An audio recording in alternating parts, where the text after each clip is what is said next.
දයි සුබ උදෑසනක් ඔබ හැම දෙනෙක්ටම අපි දෙවියන් වහන්සේගේ වචනය අසන්නට අපි සූදානම් වෙමු. අපි හැමෝම දේව වචනය අපි ළඟට අරගෙන හැම කෙනෙක්ම බයිබලය අතේ තියාගන්න.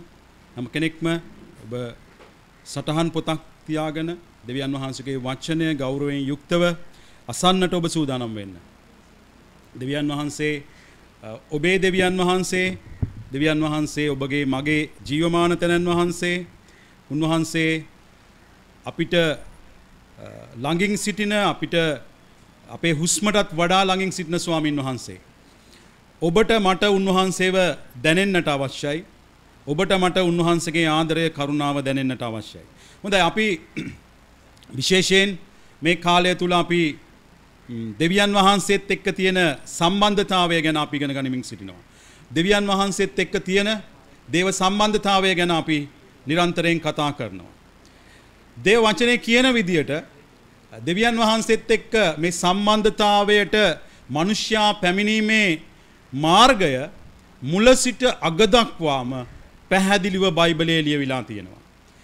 දෙවියන් වහන්සේගේ සම්බන්ධතාවයට නැවත මිනිස්යා ඇතුළු වීමේ මාර්ගය මුල සිට අග දක්වාම දේව වචනය තුල බොහොම පැහැදිලිව සඳහන් වෙලා තියෙනවා. මම නැවතත් ඔබට මේක කියනවා.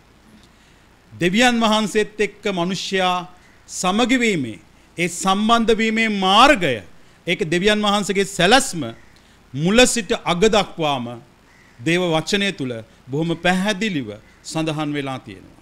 අපි කතා කරනවා වැඩි වශයෙන් මේ කාලේ දෙවියන් වහන්සේත් එක්ක තියෙන අපගේ සම්බන්ධතාවය ගැන. ඔබ කුඩා කණ්ඩායම් වල ඉගෙන ගන්නවා නම් ඔබ ඉගෙන ගනිමින් සිටිනවා මේ පහුගිය සති කීපය පුරාම පියෙක් සහ දරුවෙක් අතර තියෙනා වූ සම්බන්ධතාවය වගේ දෙවියන් වහන්සේ සහ ඔබ සහ මම අතර තියෙන සම්බන්ධතාවය. ඔබයි මායි දෙවියන් වහන්සේත් එක්ක තියෙන සම්බන්ධතාවය. මේ ක්‍රිස්තියානි සම්බන්ධතාවය තමයි අපිව ඉදිරියට ගෙනියන්නේ. උන්වහන්සේත් එක්ක තියෙන සබඳතාවය තමයි අපිව ඉදිරියට ගෙනියන්නේ. ක්‍රිස්තියානිය කියන්නේ ආගමක් නෙවෙයි. බොහෝ ආගම් තියෙනවා ලෝකයේ තුල. ආගමික වතාවත්, ආගමික චාරිත්‍ර වාරිත්‍ර, ආගමික ක්‍රියාදාමයන්, පුද පූජාවන්, සිරිත් විරිත් චාරිත්‍ර වාරිත්‍ර බොහොමයක් තියෙනවා ආගම්වල.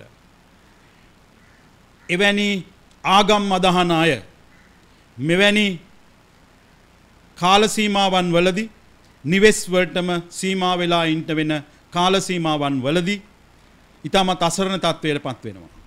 ඒ අයගේ දෙවියන්ව හොයාගෙන යන්නට පල්ලියට, පන්සලට, කෝවිලට යාගන්නට බැරුව ඒ අය අසරණ වෙනවා.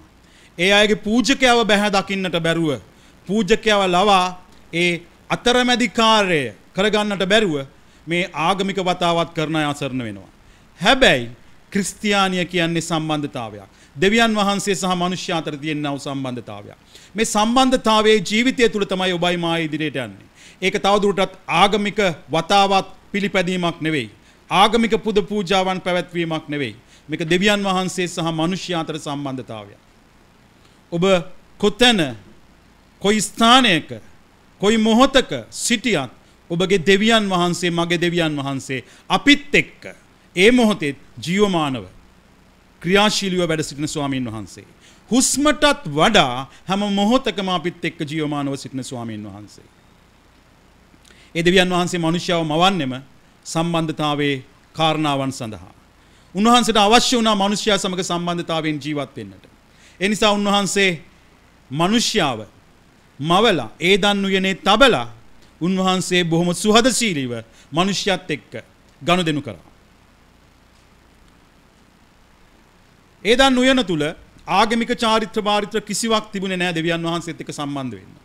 ඒදන් උයන තුල කිසිම ආගමික පුද පූජාවන් වතාවක් තිබුණේ නැහැ. නමුත් අපි දකිනවා දෙවියන් වහන්සේ සමග මුල් මිනිසයන් ඊටමත් සුහදශීලීව මුල් කාල වකවානුව තුල හැසිරුණා. දෙවියන් වහන්සේත් එක්ක කතා බහ කරා. දෙවියන් වහන්සේත් එක්ක හැසිරුණා. ඒක තමයි මිනිස්යව මැවීමේ දෙවියන් වහන්සේගේ පරමාර්ථය. දෙවියන් වහන්සේත් එක්ක සම්බන්ධකම් පැවැත්වීම. ඒනොක් කියන්නේ ඒ වගේ මිනිසෙක් බයිබලයේ උප්පත්ති පොතේ මුල් පරිච්ඡේදවල අපිට හමු වෙනවා. ඒනොක් දෙවියන් වහන්සේත් එක්ක සුහදතාවයෙන් හැසිරුණා වූ මිනිසයා. උන්වහන්සේ අපිව මැව්වෙම උන්වහන්සේත් එක්ක සුහදතාවයෙන් යුක්තව හැසිරෙන පිණිස. ඔබයි මායි ඉන්නේ උන්වහන්සේත් එක්ක සුහදතාවයෙන් සම්බන්ධකම් පවත්වන පිණිස. නමුත් ප්‍රශ්නය ඒ දන් යොන තුල ඇති වුණා වූ අකීකරුකම හේතුවෙන් පාපයේ හේතුවෙන් මිනිසයන්ගේ සහ දෙවියන් වහන්සේ අතර තිබුණා වූ ඒ සම්බන්ධතාවය බිඳ වැටීම. මිනිසයාගේ අකීකරුකමත් එක්ක දෙවියන් වහන්සේගේ එක්ක තිබිච්ච ඒ සම්බන්ධතාවයෙන් දුරස් වෙනවා. සම්බන්ධතාවය බිඳ වැටෙනවා. දේව සම්බන්ධතාවය බිඳ වැටුණාට පස්සේ මිනිසයා පාපිෂ්ඨ මිනිසෙක් බවට පත් වෙනවා. පාපයට වැටීමත් එක්ක මිනිසයා දේව සම්බන්ධතාවයෙන් ඉවත් වෙනවා. මේ දුරස් වෙච්ච දේව සම්බන්ධතාවය තුල සමයි මිනිසයන් ඊට පස්සේ බෝවි වර්ධනය වෙන්නට පටන් ගන්නවා. ඔබයි මායි සිටින මේ මිනිස්ය පරම්පරාව දක්වාම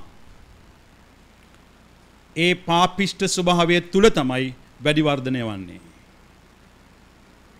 සියලුම මිනිසයන් පව් කරලා පාපයත් සමග දෙවියන් වහන්සේගේ සම්බන්ධතාවයෙන් ඈත් වෙලා තියෙනවායි කියලයි දේව වචනය අපිට එලිදරව් කරන්නේ. ඒ නිසා ඔබයි මායි හැම කෙනෙක්ම පව්කාරයන්.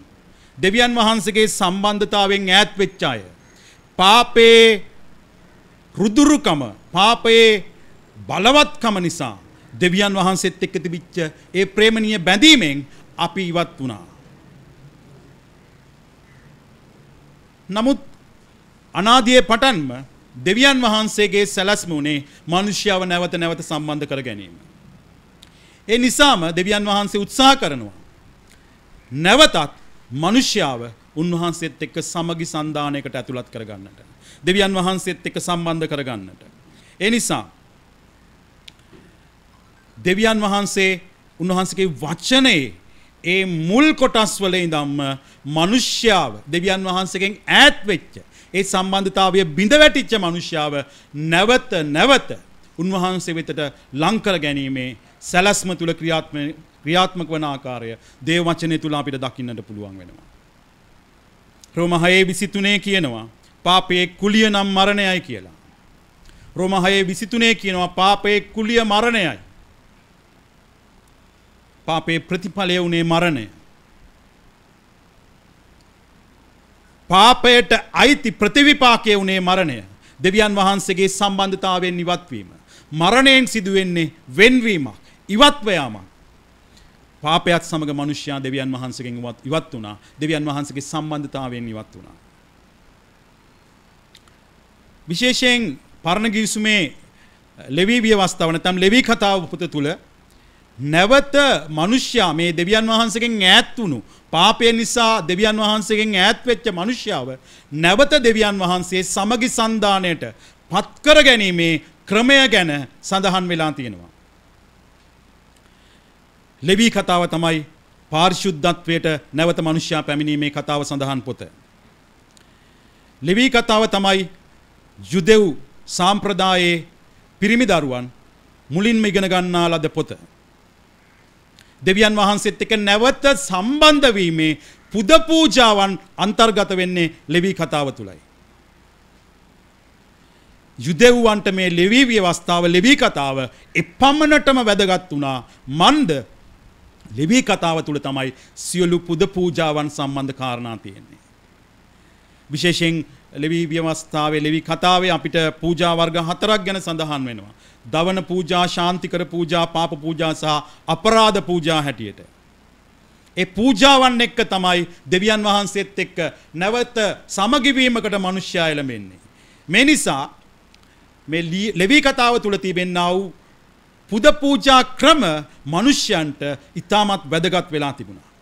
ඔවුන්ට නැවත දෙවියන් වහන්සේත් එක්ක සම්බන්ධ වෙන්න, නැවත දෙවියන් වහන්සේ එක්ක নমස්කාරයෙන් හැසිරෙන්නට පුළුවන්කම ලැබුණේ පාපයකට පසුව බිඳ වැටිච්ච ඒ සම්බන්ධතාවය නැවත ගොඩනගා ගන්නට ලැබුණේ ඒ පුද පූජාවන් තුලින් පමණයි. ඒක නිසා මේ යුදෙව්වන්ට ලෙවී ව්‍යවස්ථාව නැත්නම් ලෙවී කතාව ඒ අයගේ දෙවියන් වහන්සේත් එක්ක සම්බන්ධ වෙන්න තියෙන ප්‍රධානම ගැලවීමේ මාර්ගය සඳහන් කතාව බවට ව්‍යවස්ථාව බවට පත් වෙලා තිබුණා. ඒක හරි පරිස්සමෙන් අය අධ්‍යයනය කළා. ඒ ව්‍යවස්ථාවේ තියෙන පුද පූජා ක්‍රම විදි බොහොම පරිස්සමෙන් එක අකුරක්වත් අඩු කරන්නේ නැතුව ඒ තියෙන විදිහටම ක්‍රමානුකූලව ඒ අය පූජාවන් ඉෂ්ට කළා. අපි පෙරලා ගනිමු ලෙවී කතාවේ පළවෙනි පරිච්ඡේදයට.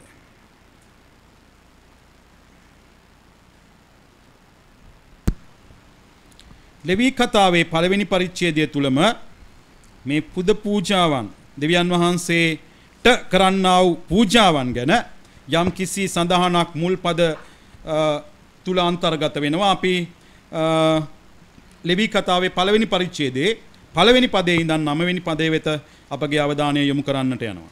හොඳයි. අපි කියවමු ලෙවී කතාව පළමුවන පරිච්ඡේදයේ පළමුවන පදයේ සිට පල්ලහැට. ස්වාමින් වහන්සේ මෝසෙස්ට හඬ ගසා සම්මුඛ වීමේ කූඩාරමේ සිට ඔහුට කතා කොට නුඹ ඊශ්‍රායල් පුත්‍රයන්ට කතා කරමින් මෙසේ කියන්නේ කීසේක. නුඹලාගෙන් යම් මිනිසෙක් ස්වාමින් වහන්සේට පූජාවක් ඔප්පු කරන කල සිව්පාවුන්ගෙන් එනම් ගව රැලෙන්ද එළු බැටළු රැලෙන්ද නුඹලාගේ පූජාව ඔප්පු කරන්න. ඉඳින් ඔහුගේ පූජාව ගව රැලෙන් වූ දවන පූජාවක් නම් ඔහු කැලල් නැති පිරිමි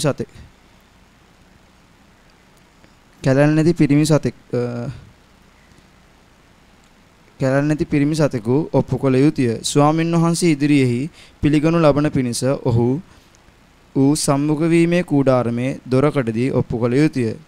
ඔහු තමාගේ අත දවන පූජා සතාගේ ඉස පිට තබවා එය ඔහු දෙසා සමගිකම් කිරීමට ඔහු නිසා පිළිගනු ලබන්නේ. හොඳයි.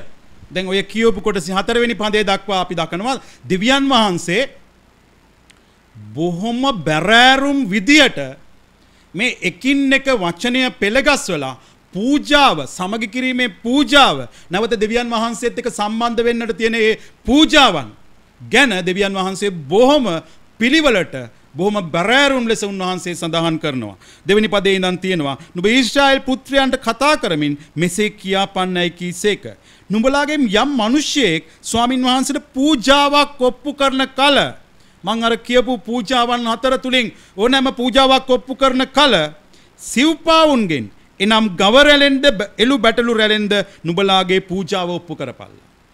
දෙවියන් වහන්සේ සිව්පාවුන්ගෙන් කියලා සිව්පා සතුන්ගෙන් කියලා ඒ සිව්පා සතුන්ගෙනුත් මොන සතුන්ගෙන්ද කියලා උන්වහන්සේ කතා කළා. ඒක නිකන් ගහලා දාලා නිකන් හිටියේ නෑ. සිව්පාවෝ කියපුවාම කකුල් හතරේ සත්තු ඕන තරම් ඉන්නවා.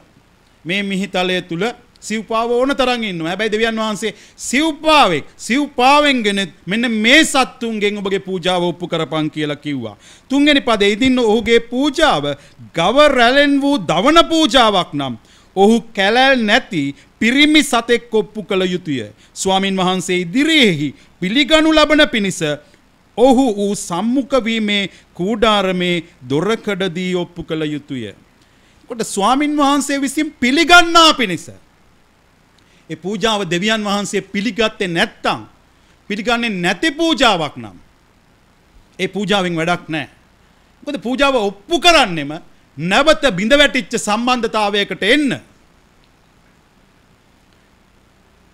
ඒක නිසා දෙවියන් වහන්සේ පිළිගන්න නම් මේ පූජාව මෙන්න මේ විදියට මේ පූජාව ගේන්න ඕනේ. මෙන්න මේ සතුන්ගෙන් වෙන්න ඕනේ. මෙන්න මේ විදියට තමයි ක්‍රමානුකූලව මේ පූජාව ඔප්පු කළ යුත්තේ කියලා දෙවියන් වහන්සේ ලෙවී කතාව තුල දෙවියන් වහන්සේගේ වචනය තුල අන්තර්ගත කරලා තිබුණා. නිසා දෙවියන් වහන්සේ පූජාව හරි බරපතල ලෙස හිතනවා. අපිට ඕන විදිහට පූජාව දෙන්නට බෑ. උන්වහන්සේ පිළිගන්න විදිහට තමයි අපි අපේ පූජාව සකස් කරගන්න ඕනේ. කැලල් නැති සතෙක් වෙන්න ඕනේ. ඔබට මතක ඇති පෞගිය සතිය අපි කුඩා කණ්ඩායම් වල අධ්‍යයනක සමහරවිට මේ ගිය සතිය කරේ නැත්නම් ඉදිරි සතියේදී ඔබට කියයි. මලාකි පොතේ යම් ලෙඩ වූ කොර වූ සත්තුන්න අරගෙන ගිහිල්ලා මිනිසයන් පූජා කරද්දී දෙවියන් වහන්සේ කියනවා උතුම්ම දේ වටිනාම සත්වයා කැලල් රහිත නෑඹුල් සත්වයා ගෙන එන්නට තියෙද්දි උඹලා ලෙඩ වෙච්ච කොර වෙච්ච සතෙකු මට ගෙනාවා කියලා. ප්‍රේමවන්ත සහෝදරයා සහෝදරිය අපේ දෙවියන් වහන්සේ සත්වයන් මරණයට පත් කිරීමේ පිපාසාවකින් පිළිච්ච දෙවි කෙනෙක් නෙවෙයි. බයිබලීය කතාව තුල අපි දකිනවා උන්වහන්සේ පූජාවට වඩා කීකරුකමට ප්‍රේම කළ දෙවියන් වහන්සේ. සාවුල් රජ රජකමෙන් ඉවත් වන්නට සිද්ධ වෙන්නේ 2 සාමුවෙල් පොතේ. ඔහු දෙවියන් වහන්සේ එපා කියපු දෙයක් කරා. සමූල ඝාතනය කරන්නට කියපු දේවල් වලින් දෙවියන් වහන්සේට පූජා කරන පිණිස බොහෝ තර සතුන් ගෙනවිල්ලා තියාගත්තා. පුද පූජාවන් වලට ආස කරන දෙවි කෙනෙක් නම් ඒක ඊටමත් ආසාවෙන් ආදරයෙන් බාර ගන්නට ඕනේ. ඔබ දන්නවා අපේ රට තුලත් මේ ආසියානු කලාපයේ තියෙන බොහෝ රටවලත් මේ පුද පූජා ක්‍රම දෙවිවරුන් සඳහා පූජාවන් ඔප්පු කරනවා. පූජකයන් අතරමැදියන් ලෙස සිටිනවා. සත්ව පූජාවන් පැවැත්වෙනවා. ඵල පූජාවන් පැවැත්වෙනවා. සඳුන් මල් වගේ පූජාවන් පැවැත්වෙනවා. එක එක ආකාරයේ පූජා ක්‍රම තියෙනවා. හැබැයි ඒ පූජාව පූජකයා විසින් ඒ දෙවිවරුන්ට පූජා කරද්දී චරිතය ගැන ප්‍රශ්නයක් නැහැ, කීකරුකම ගැන ප්‍රශ්නයක් නැහැ. පූජාව විතරයි වැදගත් උනේ. හැබැයි අපේ දෙවියන් වහන්සේ පූජාව ගැන වගේම පූජාව පිළිබඳව තිබිච්ච හදවත ගැන වඩා අවධානයක් යොමු කරපු දෙවියන් වහන්සේ. ඒ නිසා සාවුල් රජ සංගවාගෙන සිටියා වූ එපා කියන ලද කාරණා සහිතව සංගවාගෙන පූජා කරන්නට සංගවාගෙන සිටිය. ඒ දේවල් ගැන ප්‍රසන්න වෙන්නේ නැහැ. ඒක බයිබලයේ සඳහන් වෙන්නේ කීකරුකමට වඩා පූජාව උතුම්ද කියන ප්‍රශ්නයෙන් සාමුවෙල් සාවුල් රජගෙන් අහනවා. රජකමෙන් ඉවත් කරන්නට තරම් සාවුල් කෙරෙහි ඒ අකීකරුකම බලවත් වෙනවා. අපේ දෙවියන් වහන්සේ හදවත බලන දෙවියන් වහන්සේ. අපේ පූජාව කොයිතරම් උතුම්ද කියලා අපේ හදවත විමසා බලන දෙවියන් වහන්සේ මිසක් උන්වහන්සේට සත්වයන් ගැන සත්ව පූජාවන් ගැන ඇල්මක් තිබුණේ නැහැ. හැබැයි මේ පූජා ක්‍රම විදි මිනිසයන්ට දුන්නේ ඒ කියපු විදියට කීකරුකමෙන් යුක්තව ඒ අය මේක කරනවද කියලා බලන්න. කැලලක් නැති, පළුද්දක් නැති හොඳම සතාව පූජා කිරීමේ ක්‍රමය තුල අන්තර්ගත වුණේ කීකරුකම සහ දෙවියන් වහන්සේ කෙරෙහි තිබිච්ච ගෞරවණීය හදවත. ඒකයි දෙවියන් වහන්සේ බැලුවේ. අපි දකිනවා රෝම 12 පළවෙනි පදේ. නුඹලාගේ ශරීරයන් ජීවමාන වූ දෙවියන් වහන්සේ විසින් පිළිගත වූ ශුද්ධ වූ යාගයක් කොට ඔප්පු කරන්නට කියලා තියෙනවා. දෙවියන් වහන්සේ විසින් පිළිගන්න පුළුවන් යාගයක් වෙන්න ඕනේ උන්වහන්සේට පූජා කරන යාගය. ඔබගේ මගේ සේවාවන් දෙවියන් වහන්සේට පිළිගන්නට පුළුවන් දෙයක් වෙන්නට ඕනේ. ඔබ මා දෙවියන් වහන්සේ වෙනුවෙන් කරන ඕනෑම දෙයක් ඒක මුළු හදවතින් කලේ නැත්තම් ඒක දෙවියන් වහන්සේ පිළිගන්නේ නැති කාරණාවක් වෙන්න පුළුවන්. දෙවියන් වහන්සේ වෙතට ගෙන යන පූජාව ඒක ඔබ කරන සේවය නම් ඒක ඔබගේ මුදල නම් ඒක ඔබගේ ඕනෑම දෙයක් නම් දෙවියන් වහන්සේ බලන්නේ ඔබේ හදවත සහ දෙවියන් වහන්සේ කියලා තියෙන විදියට ඒ දේ කරනවද කියන එකයි. දවන පූජාවට වඩා උන්වහන්සේට අවශ්‍ය වුණේ කීකරුකම. උන්වහන්සේ කෙරෙහි තිබිච්ච හදවත. ඒතර මේ ලෙවි කතාව ඇතුලේ අපි දකින්නේ උන්වහන්සේ බරපතල ලෙස මේ කාරණාවන් ගැන අවධානය යොමු කරන පිණිස උන්වහන්සේ ව්‍යවස්ථාවක් හැටියටම මේක ලියලා දීලා තියෙන්නේ. ඒ පියවරෙන් පියවර මේ මිනිස්සුන්ට මේකට කීකරු වෙලා අනුගත වෙලා මේක කරන පිණිස. බලා පූජාවක් ගෙනෙන කල ගවයන්ගේ හෝ බැටළුවන්ගේ රැලෙන් ගෙනෙල්ලා ඒ සතා මෙන්න මෙහෙම සතෙක් වෙන්න ඕනේ. දෙවියන් වහන්සේ බැලුවේ මේකට කීකරු වෙනවද කියලා මිසක් දෙවියන් වහන්සේට ලේපිපාසාවක් තිබුණ නැති බව මුළු බයිබලීය කතාව තුල අපි දකිනවා. ඒක නිසා තුන්වෙනි පදේ අපි හතරවෙනි පදේ කියවමු. හතරවෙනි පදය. ලෙවි කතාව පළවෙනි පරිච්ඡේදයේ හතරවෙනි පදේ. ඔහු තමාගේ අත දවන පූජා සතාගේ ඉසපිට තබවා එය ඔහු දෙසා සමගිකම් කිරීමට ඔහු නිසා පිළිගනු ලබන්නේ. සමගි කිරීමට නැවත සම්බන්ධ කිරීමට.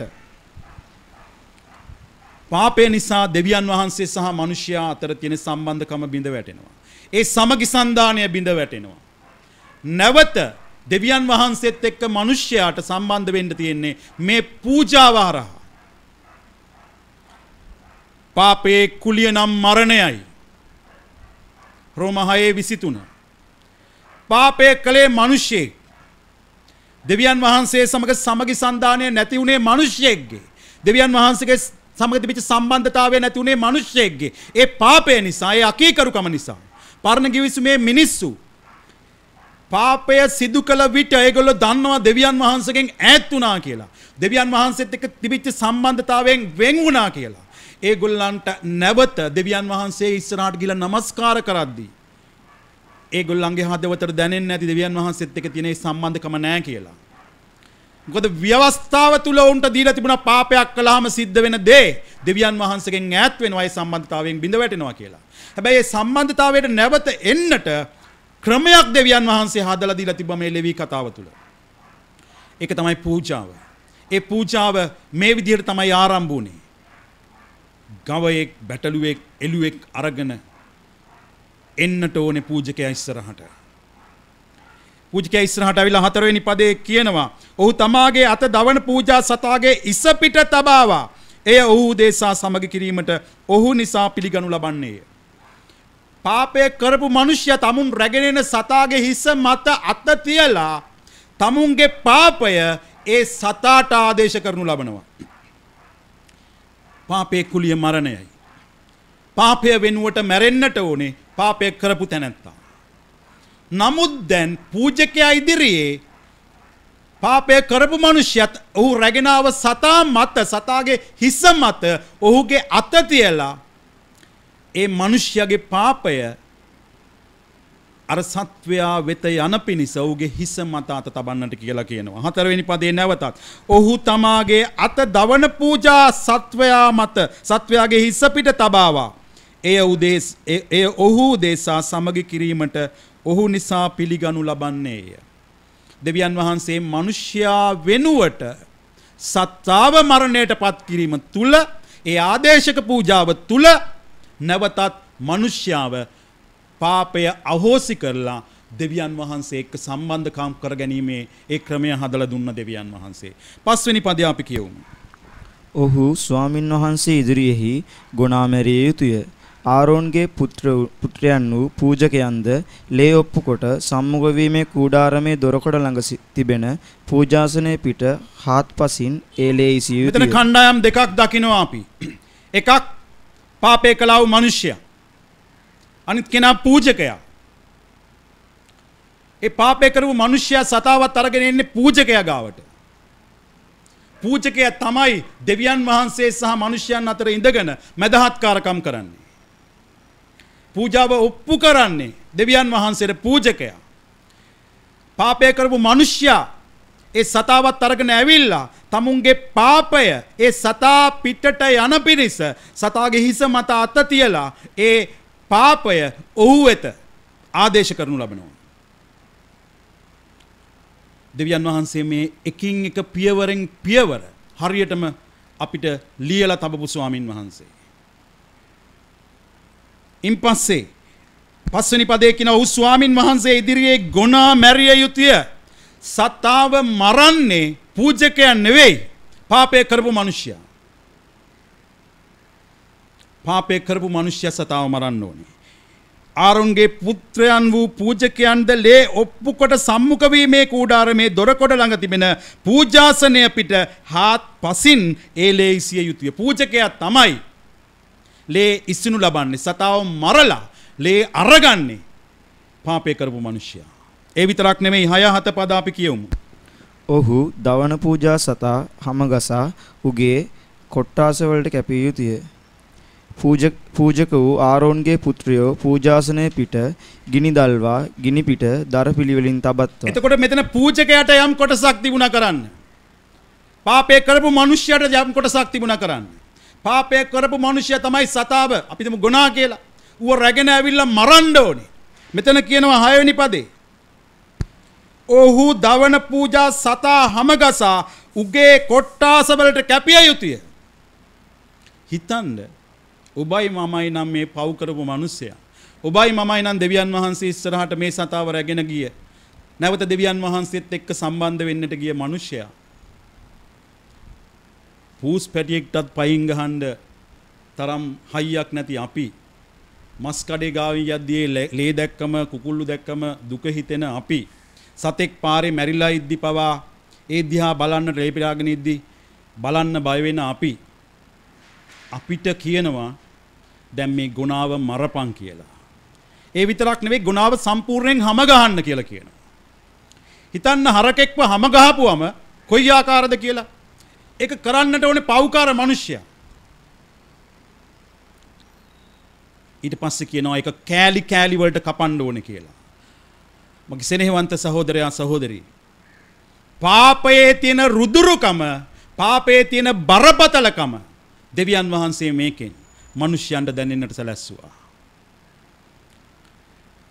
ඒ පුද්ගලයා හරකව ගෙනල්ලා නැත්නම් බැටළුවව ගෙනල්ලා මරන්න ඕනේ එතන.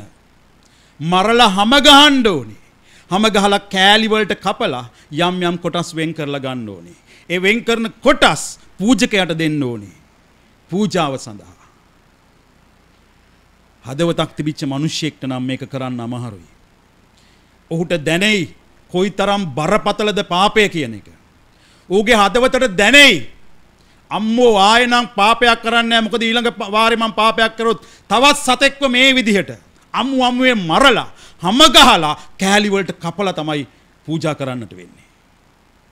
යම් කිසි බයක් පිළිකුලක් පාපය පිළිබඳව මේ මිනිස්යන්ට දැනෙන්නට ඇති. දේවාභූමිකයට ආවම දෙවියන් වහන්සේට අවශ්‍යුනේ මේ දේ මිසක් පාපේ තිබිච්ච රුදුරු බව පාපේ තිබිච්ච භයානක බව මිනිස්යන්ට අවබෝධ කරලා දෙන්නට මිසක් සත්වයන් ගැන ලේ ගැන පිපාසයක් ආශාවක් අපේ දෙවියන් වහන්සේට තිබුණේ නැහැ. මන්ද සියල්ලෙහි මැවුම් කරු සියලු සත්වයන්ගේ පක්ෂින්ගේ මැවුම් කරුත් අපේ දෙවියන් වහන්සේ නිසා නැවත අපේ උන්වහන්සේට උන්වහන්සේ මවලා දුන්න දේවල් පූජා කිරීමෙන් වැඩක් නැති බව උන්වහන්සේත් දන්නවා අපිත් දන්නවා.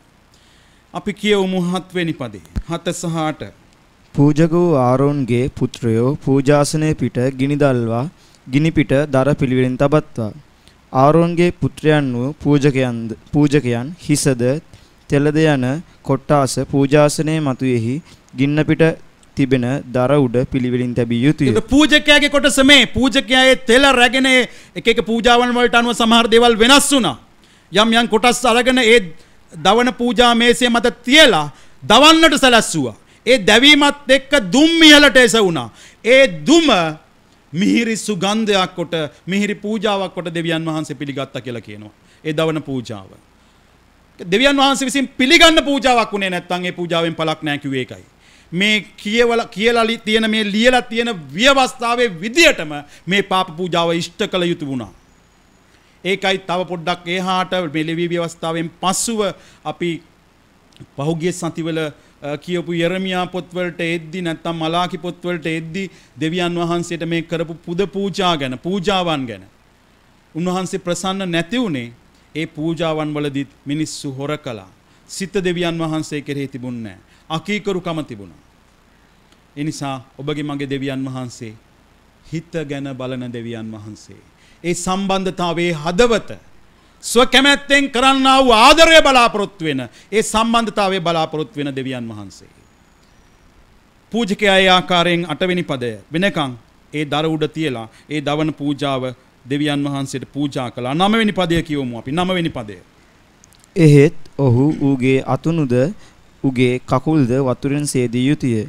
එය ස්වාමින් වහන්සේට ගින්නෙන් කළ මිහිරි සුවඳක් ඇති ගිනි පූජාවක් වන දවන පූජාවක් කොට පූජකයා විසින් ඒ සියල්ල පූජාසනයේ පිට දැවිය යුතුය. මෙතන කියනවා එහෙත් ඔහු උගේ අතුනුද උගේ කකුල්ද වතුරෙන් සේදිය යුතුය. ඔහු කියලා කියන්නේ නිතරම මිනිසයා. පූජාව රැගෙන ආපු මිනිසයා. එයා නිතරම කකුල් අතුණු කියලා කියන්නේ බඩවැල්. ඒවා පළලා සුද්ධ කරන්න ඕනේ. සම්පූර්ණ පූජාව. අපි දන්නවා බඩවැල් ඇතුලේ තියෙන ඉතාමත් අපිරිසිදු දේවල්. ජරාව. ඒකම කකුල් සත්තුන්ගේ නිතරම අපවිත්‍ර වෙලා තියෙනවා. ඒවා සෝදලා පවිත්‍ර කරන්නට වෙලා තිබුණේ පූජාව රැගෙන ආපු එක්කෙනාට. ඒවත් සෝද දෙවියන් වහන්සේ අපිරිසිදු පූජාවක් ගන්නට බලාගෙන ඉන්නේ නැහැ. ඒකයි අපිට රෝම 12 වෙනි පරිච්ඡේදයේ පළවෙනි පදේත් කියන්නේ. උන්වහන්සේට පිළිගත යුතු පිළිගන්නට හැකි වූ සුද්ධ වූ පූජාවක් කරලා අපිව පූජා කරන්න කියලා. මගේ සෙනෙහවන්තයා සෙනෙහවන්තිය අපි දෙවියන් වහන්සේ වෙනුවෙන් දෙන කාලය, ශ්‍රමය, සේවය, ඔබගේ කටහඬ, ඔබගේ හැකියාව, ඔබගේ ටැලන්ටය, ඔබගේ කාලය, ඔබගේ මුදල් හැම දෙයක්ම දෙවියන් වහන්සේට දෙද්දී ඒක සුද්ධව දෙන්න. ඒකට ආයේ කිලුටක් එකතු කරන්න එපා. උන්වහන්සේ සුද්ධ වූ දෙවියන් වහන්සේ. උන්වහන්සේ සුද්ධව සිටින බැවින් අපිටත් සුද්ධව සිටින්නට කියලා තමයි දේව වචනේ අපිට මඟ පෙන්වන්නේ උපදෙස් දෙන්නේ. අපි කරන හැම දෙයක්ම සුද්ධව පවිත්‍රව උන්වහන්සේ බලාපොරොත්තු වෙනවා. ඒ නිසා කරන්නම් වාලේ දෙන්නම් වාලේ අපි දිය යුතු නැහැ. ඒක උන්වහන්සේට වැඩකුත් නැහැ. මොකද සියල්ල දෙවියන් වහන්සේගේ. මං කාගේ හරි ගෙදරකට ගිහිල්ලා ඒ ගෙදරම තියෙන අපි හිතමු මල් වාස් එකක් කියලා. ඒ ගෙදරම මේ ටීපෝ එක උඩ තිබිච්ච මල් වාස් එක අරගෙන මං ගෙදරින් ආපහු පිට වෙලා තේ එකක් එහෙම බීලා ඉද්දි ඒගොල්ලන්ට මං කියනවා මෙන්න මගෙන් තෑග්ගක් කියලා ඒ අයට දෙනවා. ඒක එච්චර හොඳ කාරණාවක් නෙවෙයි. ඒක වැඩකුත් නෑ. මොකද ඒ අයගේ ටීපෝ එක උඩ තිබිච්ච මල් වාස් එක මම අරගෙන එයාලටම ආයෙ දෙනවා thank you ඔයා දුන්නු තේකට බොහොම ස්තුතියි කියලා එයාට තෑග්ගක් හැටියට දීලා වෙනවා. මේක වැඩක් නෑනේ. මොකද මේ මල් වාස් එක ඒ මිනිස්යාගේ අයිතිය. ඒක විහිළුවක්. ඒ වගේ දෙවියන් වහන්සේට අපිට දෙන්න පූජාවක් නෑ. සියල්ල උන්වහන්සේගේ. උන්වහන්සේ මවපු දේවල් මමත් ඔබත් දෙවියන් වහන්සේගෙම ඇවිල්ලා. අපේ හැකියාවන් උන්වහන්සේගේ. උන්වහන්සේට ඔබයි මායි නැත්තම් තව කෙනෙක් ඉඳී. උන්වහන්සේ ਸਰබලධාරී දෙවියන් වහන්සේ. ඒ උන්වහන්සේට මල් පළතුරු සත්තු දැන් වැඩක් නැහැ නව ගිවිසුම තුලට එද්දී. උන්වහන්සේට ඕනේ සම්බන්ධතාවයේ හදවත විතරයි. උන්වහන්සේට ඕනේ ඔබයි මාවයි විතරයි. උන්වහන්සේත් එක්ක නැවත ආදරේ සම්බන්ධතාවයකට එීම විතරයි. ඒකයි උන්වහන්සේ බලාපොරොත්තු වෙන්නේ. ඒක නිසා ඔබ උන්වහන්සේ වෙනුවෙන් යමක් වැය කරනවා නම් පූජාවක් ලෙස ඔබගේ ජීවිතයෙන් දෙනවා නම් ඒක හරිම ආදරෙන්, ඒක හරිම පිරිසිදුව, ඒක හරිම සුද්ධව දෙන්න. ඒකයි දෙවියන් වහන්සේ බාර ගන්න. පිළිකුල් කරන්නේ නැතුව බාර ගන්න. ආදරෙන් බාර ගන්න දේ ඒ දේ. ඔබට දෙන්නට තියෙන ඔබගේ ජීවිතේ සුළු දෙයක් වෙන්න පුළුවන් දෙවියන් වහන්සේ වෙනුවෙන්. ඔබ කරන්නේ සුළු හැටියට අනිත් අය හිතන සේවයක් වෙන්න පුළුවන්. දෙවියන් වහන්සේ ඉදිරියේ ඒක හරිම ප්‍රසන්නයි. ඔබ ඒක පූජා කරන ආකාරය අනුව. කොච්චර ලොකු පූජාවක් වුණත්, කොච්චර ලොකු තර කරපු වස්සෙක් වුණත්, එළුවෙක් බැටළුවෙක් වුණත් දෙවියන් වහන්සේ කියලා තියෙන විදියට ක්‍රමයට පූජා කළේ නැත්නම් උන්වහන්සේ ඒක පූජාවක් හැටියට පිළිගත්තේ නැහැ. ඒ දෙවියන් වහන්සේ තමයි අදත් ඉන්නේ. දෙවියන් වහන්සේ ඊයේත් අදත් හෙටත් එකාකාරව සිටින දෙවියන් වහන්සේ. ඒ හදවත නොවෙනස්ව අදත් තියෙන උන්වහන්සේගේ. උන්වහන්සේට අපි කරන ලොකු සේවාවන් වලින් වැඩක් නැහැ. හදවත නැත්තම්, ඒ හදවතේ බැඳීමේ සම්බන්ධතාවය නැත්තම්. නිසා මතක තියාගන්න. මේක තමයි පූජාවේ තිබිච්ච බරපතලකම. මේක තමයි පාපයේ තිබිච්ච බරපතලකම. දෙවියන් වහන්සේක මිනිස්යන්ට දැනෙන්නට සැලැස්සුව පරණ ගිවිසුම තුල. අනේ අදටත් අපි ඒ පරණ ගිවිසුමේ පූජාවන් තුල හිටියනම් මේ ආකාරයෙන් දවස ගානේ පූජාවන් ඔප්පු කරන්නට වෙලා තියෙනවා. අපි පාපය නොකඩවා කරන නිසා දිගින් දිගටම මේ එළුවන්ගේ වස්සන්ගේ ලේවලින් ඒ පූජාව පැවැත්විය යුතු වෙනවා. මේක තිබිච්ච නිෂ්ඵලකම, පාපයට වැස්මක් නැති බව දැකපු දෙවියන් වහන්සේ ඒක උන්වහන්සේ කලින්ම දන්නවා. උන්වහන්සේගේ පුත්‍රයාණන් පූජා කිරීමේ සැලැස්මේ මූලික කොටසක් හැටියට තමයි මේ විවස්ථාවේ පූජාවන් උන්වහන්සේ සූදානම් කරලා තිබුණේ. ඒ මිසක් දිගින් දිගටම මේ සත්ත්ව පූජාවන් ගැන උන්වහන්සේගේ සිතේ ප්‍රසන්නකමක් තිබුණේ නැහැ. පරණ ගිවිසුමේ අනාගත වක්තෘන්ගේ පොත්වලට එද්දී අපි දකින උන්වහන්සේගේ පූජාවන් ගැන කිසිම ප්‍රියක් නැහැ. හදවත නැතිකම නිසා කියලා. 10 වෙනි පදෙත් කියවමු අපි. ඉඳින් දවන පූජාවක් පිණිස ඔහුගේ පූජාව බැටළු රැළෙන්වත් එළු රැළෙන්වත් වන්නේ නම් ඔහු නොකලල් පිරිමි සතෙකු පූජා කළ යුතුය. නොකැලල් පිරිමි සතෙක් පූජා කළ යුතුය. හරි. දැන් මේ නොකැලල් කුළුඳුල් පිරිමි සත්වයා ගැන කතා කරද්දී අපිට චිත්‍රයක් මැවෙනවා ජේසුස් ක්‍රිස්තුස් වහන්සේ පිළිබඳව. පරණ ගිවිසුමේ පූජාව එහෙම තියෙද්දි අලුත් ගිවිසුමේ පූජාව හැටියට අපි දැක්කේ ජේසුස් ක්‍රිස්තුස් වහන්සේව. මේ පරණ ගිවිසුම තුල තිබුණා වූ සියලු පුද පූජාවන් අසම්පූර්ණ ඒවා බව අපිට දේව වචනය පැහැදිලිව කියනවා. ඒ පුද පූජාවන් මතු පැමිණෙන ජේසුස් ක්‍රිස්තුස් වහන්සේගේ පූජාවේ ඡායාවක් මිසක් සර්ව සම්පූර්ණ පූජාවක් නොවේ කියන එක ගැන බයිබලය අපිට දිගින් දිගටම පැහැදිලි කරනවා. ඒ කියන්නේ පුද පූජා වලින් වැඩක් උනේ නැහැ කියන එක නෙවෙයි. ඒ පූජා වලින් ඒ අය යම් සැනසීමක් සම්බන්ධතාවයක් ලැබුවා. මොකද දෙවියන් වහන්සේ දුන්නු ව්‍යවස්ථාව. ඒක බොරු වෙන්න විදියක් නැහැනේ. නමුත් ඒක සර්ව සම්පූර්ණ පූජාවක් උනේ නැහැ ජේසුස් ක්‍රිස්තුස් වහන්සේගේ පූජාව ළඟට එනකම්ම. ජේසුස් ක්‍රිස්තුස් වහන්සේගේ පූජාව තුලින් තමයි සියලු මිනිස්යන්ගේ පාපයට සමාව ලැබුණේ. ඒක ජාතක දෙවියන් වහන්සේගේ ඒක ජාතක කුළුඳුල් නිකැලල් බැටළු පැටවා හෙවත් ජේසුස් ක්‍රිස්තුස් වහන්සේගේ පූජාව තුලින් තමයි මිනිස්යාගේ පාපයට සර්ව සම්පූර්ණ ලෙස සමාව ලැබුණේ. ඒ කියන්නේ පරණ ගිවිසුමේ පූජාවල් වැඩක් නැහැ කියන එක නෙවෙයි. ඒ කියන්නේ මෙන්න මේ වගේ. අපි පොඩි උදාහරණයක් හැටියට හිතුවොතින් දැන් අපි ක්‍රෙඩිට් කාඩ් වගේ ඒවා පාවිච්චි කරනවා. ක්‍රෙඩිට් කාඩ් එකක් මම පාවිච්චි කරනවා නම් මට ඒ ක්‍රෙඩිට් කාඩ් එක දීලා කඩේකින් බඩුවක් ගන්නට පුළුවන්. උදාහරණයක් හැටියට කියමු අපි මම ටීවී එකක් ගත්ත ක්‍රෙඩිට් කාඩ් එක ඉදිරිපත් කළා. ක්‍රෙඩිට් කාඩ් එක ඉදිරිපත් කළා මම ටීවී එකක් ගත්තට ටීවී එක මට අයිති වුණාට ඒ ගිණුම නැත්නම් ඒ ණය සම්පූර්ණයෙන්ම මම ගෙවලා ඉවර වෙනකන් ඒ ආයතනයේට ඒ බඩුව ගත්ත කඩේට ගෙවලා ඉවර වෙනකන් සර්ව සම්පූර්ණ ලෙසම ඒ ටීවී එකේ අයිතිය මට නැහැ. හැබැයි ටීවී එක භුක්ති විඳින්න පුළුවන්. ටීවී එක ගෙදර ගෙනල්ලා බලන්න පුළුවන්. ක්‍රෙඩිට් කාඩ් එක ඉදිරිපත් කළා මම ටීවී එකක් ගත්තා. ඒක ගෙදර ගෙනල්ලා බලනවා. ටීවී එක මගේ මට ඒක භුක්ති විඳින්න පුළුවන්. හැබැයි ක්‍රෙඩිට් කාඩ් එකේ යම් ණයක් තියෙනවා. ඒ ණය ගෙවලා ඉවර වුණාම තමයි මගේ හදවත දන්නවා දැන් ටීවී එකේ ණය ඔක්කොම ගෙවලා ඉවරයි. දැන් සර්ව සම්පූර්ණවම ටීවී එක මටයි ආйти කියන එක. දැන් පරණ ගිවිසුමේ පූජාව සහ ජේසුස් ක්‍රිස්තුස් වහන්සේගේ ආදේශක පූජාව ගැන බයිබල් අටුවාවේ සඳහන් වෙලා තිබුණෙත් මෙන්න මේ වගේ උදාහරණයක් තමයි. මම ඒකම ගත්තේ ඒ වගේ උදාහරණයක්. මම ඒක ගත්තේ ඒකයි පැහැදිලි කරන්න. ඒක ඒ වගේ කියලා.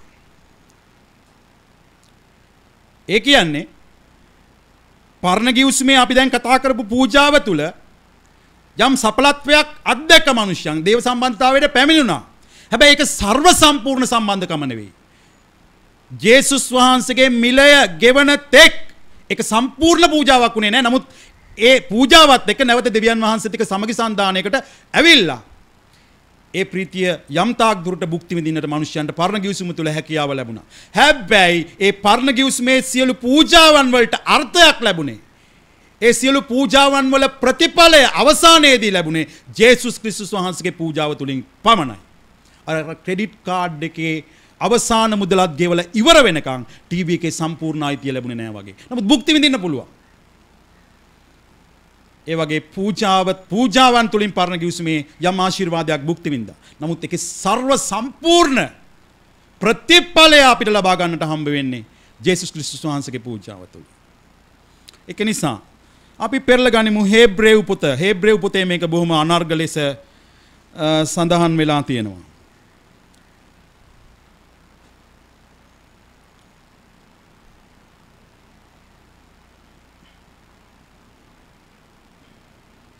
හේබ්‍රේව් 10 වෙනි පරිච්ඡේදය. හේබ්‍රේව් 10 වන පරිච්ඡේදයේ 4 වන පදය අපි පෙරලා ගනිමු.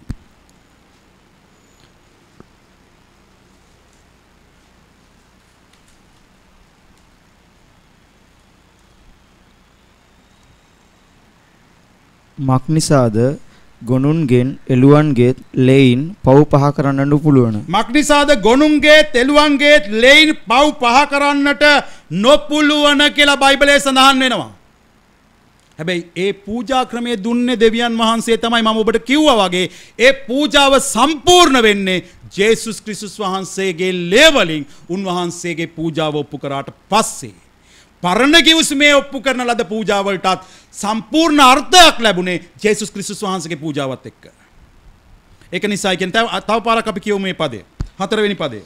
මක්නිසාද ගොනුන්ගෙත් එළුවන්ගෙත් ලෙයින් පව් පහ කරන්නට නුපුළුවන. පව් පහ කරන්නට බෑ.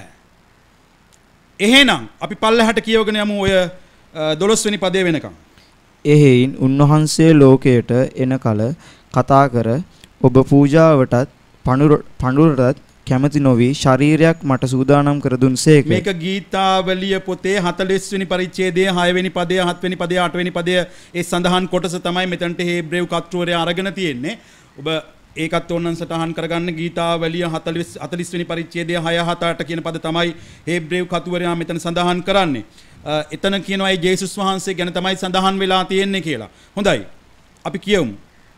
මුළු දවන පූජාවලටත් පාප පූජාවලටත් ඔබ ප්‍රසන්න නොවුසේක.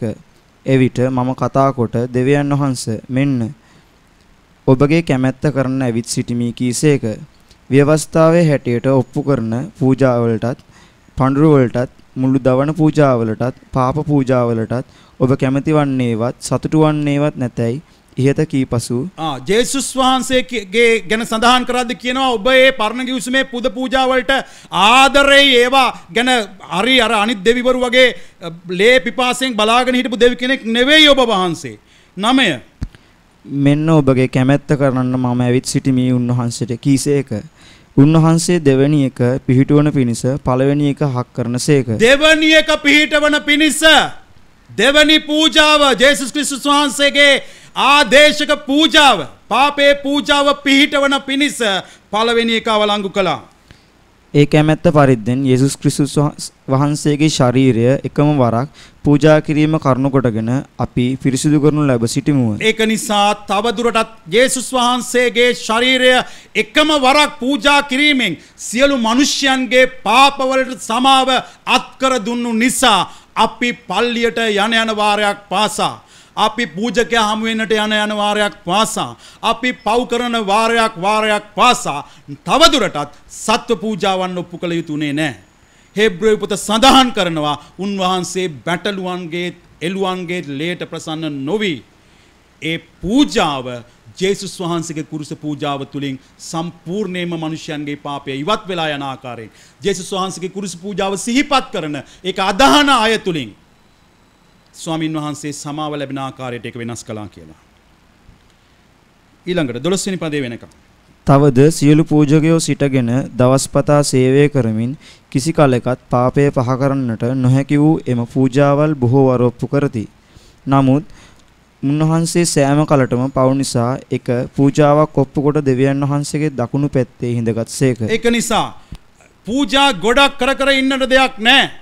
වෙනත් ආගම් වල හැමදාම පූජා කරනවා. නමුත් අපි අදහන්නට ඕනේ කිතුණුව ඇටියට එකම වරක් එක පූජාවක් ජේසුස් ක්‍රිස්තුස් වහන්සේ අපි වෙනුවෙන් පූජා කරලා. උන්වහන්සේ කුළුඳුල් කැලලක් පළුද්දක් නැති බැටළු පැටවානෝ. ඔබගෙත් මගෙත් පාපය වෙනුවෙන් පූජා වෙන්නට සලස්සපු තැනන් වහන්සේ උන්වහන්සේ.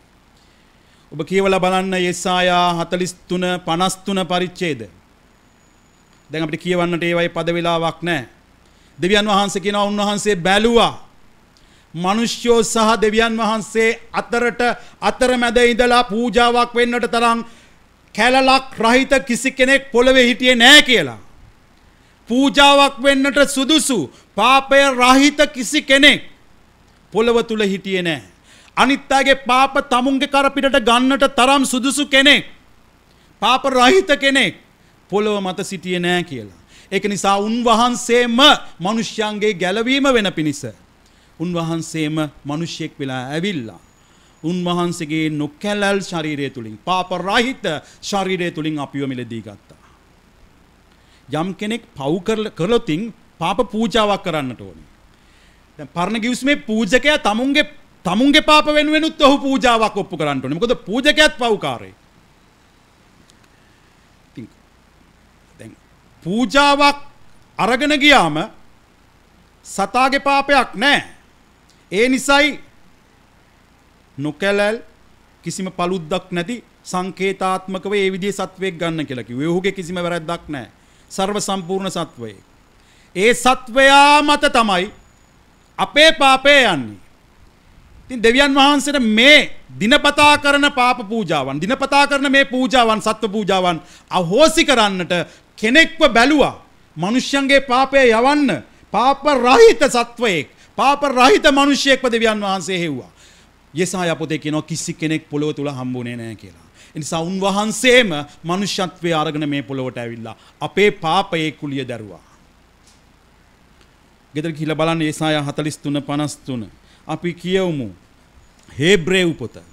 හේබ්‍රේව් පොතේම 10 වෙනි පරිච්ඡේදයේ 19 වෙනි පදයේ අපි අවධානය යොමු කරමු. අපි කියවපු පරිච්ඡේදෙම 19 වෙනි පදය. එබැවින් සහෝදරවරුනි, යේසුස් වහන්සේ සුවකීය මාංශය නැමැති තිරය මැදින් අප උදෙසා කැප කළා වූ මාර්ගය වන අලුත් වූ ජීවමාන මාර්ගයකින් උන්වහන්සේගේ ලේ කරුණ කොටගෙන සුද්ධස්ථානයට ඇතුළු වීමට අප නිදහස්කම තිබෙන බැවින්ද දෙවියන් වහන්සේ ගෘහය කෙරෙහි අපට උතුම් වූ පූජකයෙක් සිටින බැවින්ද නපුරු හෘද සාක්ෂියකින් පිරිසුදු වීම පිණිස අපගේ සිත් ඉසුණු ලැබ අපේ ශාරීරිය පිරිසුදු වතුරෙන් සෝදනු ලැබ සැබෑ වූ සිතක් ඇතුව ඇදහිීමේ නිසකමින් ළඟා වෙමු. පරණ ගිවිසුමේ පූජාව මතක් කරගන්න මගේ වේලාව සීමිත නිසා එකින් එක යන්න විදියක් නැහැ.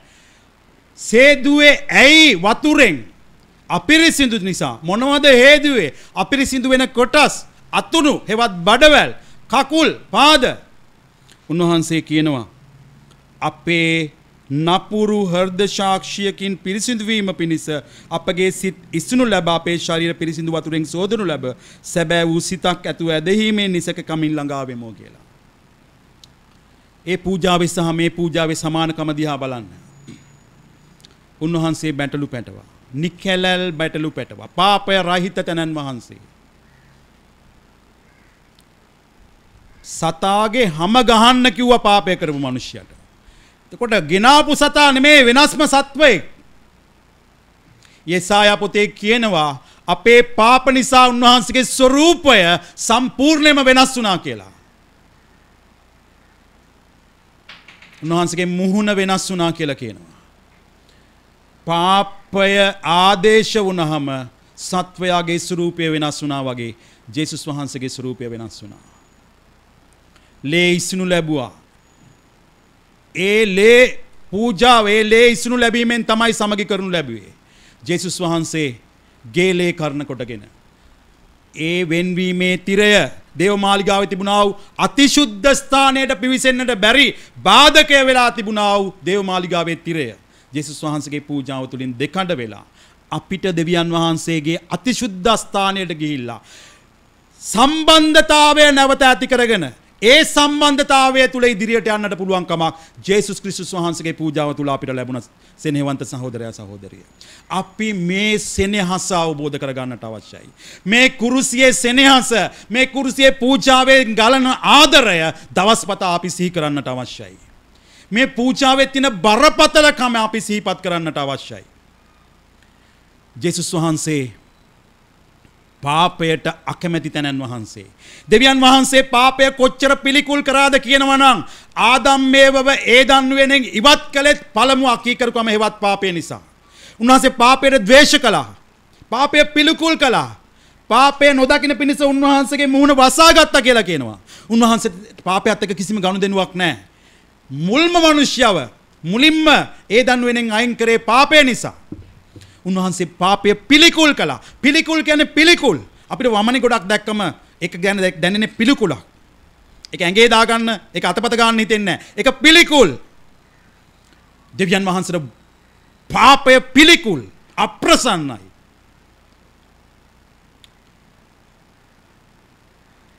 සීනයි කන්දේ දසපනත දෙන වෙලාවේ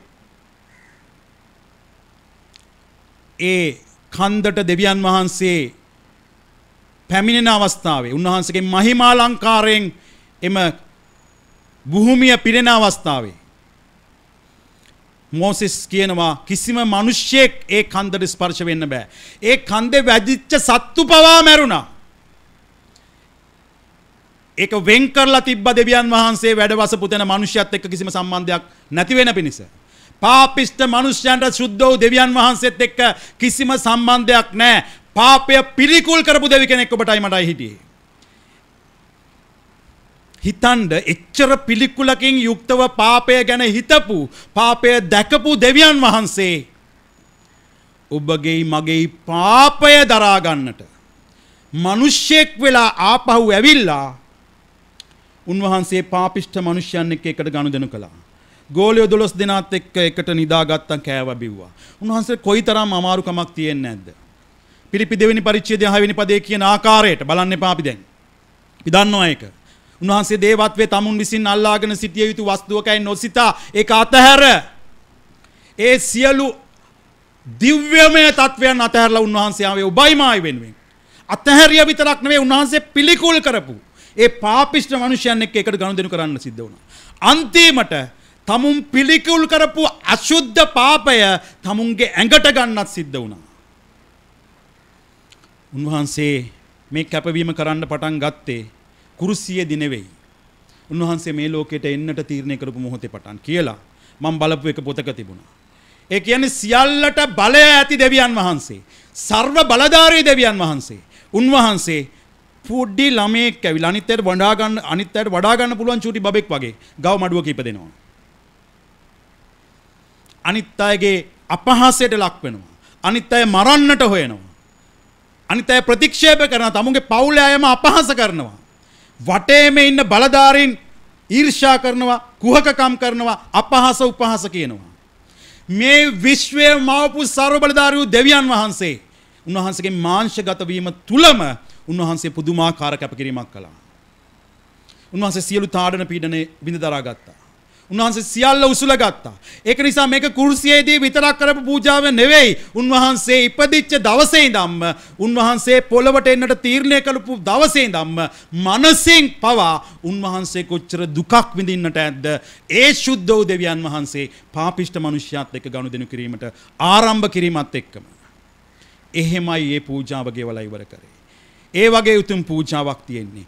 පරණ ගිවිසුමේ පූජකයා එක්කෙනෙක්, පූජාව තව එකක්. පෞකාරයා තව එක්කෙනෙක්. අලුත් ගිවිසුමට එද්දී නව ගිවිසුමේ පූජකයා උනේත් උන්වහන්සේමයි. පූජාව උනේත් උන්වහන්සේමයි. අතරමැද හිට ගන්නට වෙන උතුම් පූජකයෙක් හිටියේ නෑ. මොකද පූජකයොත් හැමතිස්සෙම පෞකාරයි. පූජකයොත් ඔවුන්ගේ පාපය ගැන අවුරුදු පතා පාප පූජාවන් පැවැත්තුවා. උන්වහන්සේට ඕන වුණා උතුම් පූජකයෙක්. උන්වහන්සේම පූජකයා වුණා. උන්වහන්සේම පූජාව බවටත් පත් වුණා. මේකයි ජේසුස් ක්‍රිස්තුස් වහන්සේගේ පූජාවේ උතුම්කම. අපි කියවමු 26 27 පද 2 10 වෙනි පරිච්ඡේදයේ 26 27 පද 2. මක්නිසාද සැබෑව දැනගැනීම ලැබුවායින් පසු අපි කැමැත්තෙන්ම පව් කරමු නම් විනිශ්චය ගැනත් විරුද්ධකාරයන් දවා දමන්නට යන උදහස් ගින්න ගැනත් භයානක බලා සිටීමක් මිස පව් ගැන තවත් පූජාවක් ඉතිරිව නැත.